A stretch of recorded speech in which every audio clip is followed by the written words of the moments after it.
Okay, so my name is Michael Mullowney, and I work in the Murphy Lab here at the University of Illinois at Chicago. And what we do is we study the potential for molecules that are isolated from bacteria in the environment to be used as drug therapies. So, but we focus on the marine and freshwater environments, including the Great Lakes, which are positioned right here next to us in Chicago, of course. And actually, in our lab, we're kind of at the frontier of those aquatic explorations in that we're exploring freshwater environments. That's not done much in other labs. So, well, I was born in Michigan, in a small town in Michigan, and I actually grew up in Arizona. And I was really good at drawing, and I was really interested in music. I played guitar, so I got really into the arts, and my family was very supportive of all that, which was great. So I went to art school, went to audio engineering school so I could record my own music and my friends' music. And so I decided to move to Chicago and kind of strike out on my own with the art and music thing. So I did that for a while. But at the end of the day, I didn't feel like I had that direct impact on humanity that I wanted to have.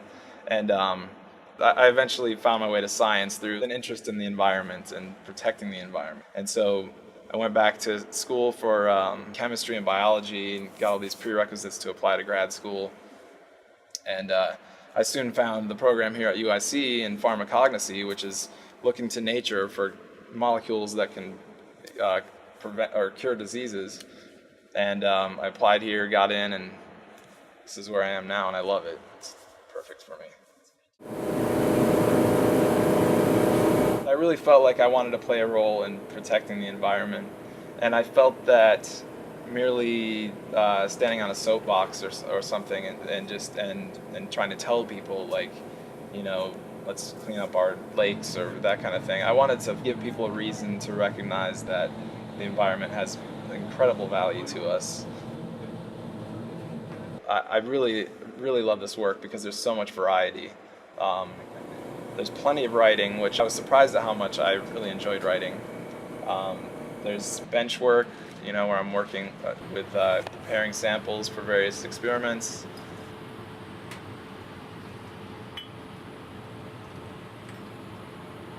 There's also the element where we go out into the environment and collect samples by scuba diving or collecting samples from using machinery off the back of boats, which is really exciting and fun.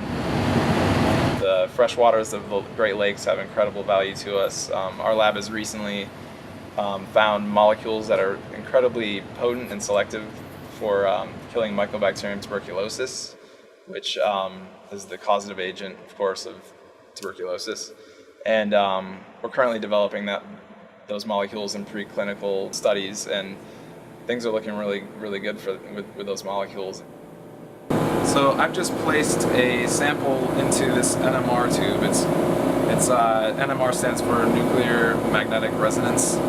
We use nuclear magnetic resonance to determine the structure and connectivity of atoms in a molecule.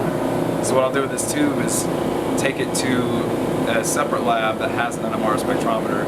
It goes into that machine, and then there's data that comes out that we can analyze and then determine how the hydrogens are connected to the carbons, and carbons are connected to oxygens, and so there's just so many facets to the research that keeps every day really interesting. And I never really know what to expect each day. I'll come in with a plan or a loose, like, a tentative idea of what I might do, but there's always, someone comes by and needs some help with something, or I find some clue in my data that I need to take a different turn with my research, and I end up doing a completely different experiment than I expected. It's exciting. It's not just a one-dimensional thing. It's a lot of variety. I'm a scientist because I think there's a part of my intellect that needs to be satisfied by, exploring my curiosity, and I need to be I want to be at that front edge of where, finding new things that no one's seen before. Like I'm encountering things from nature and deciphering what nature has and translating that into medicine, and before anyone else sees it, and that it comes through me, and that gives me a sense of importance. And so yeah, it just feels good to be at the front lines of that.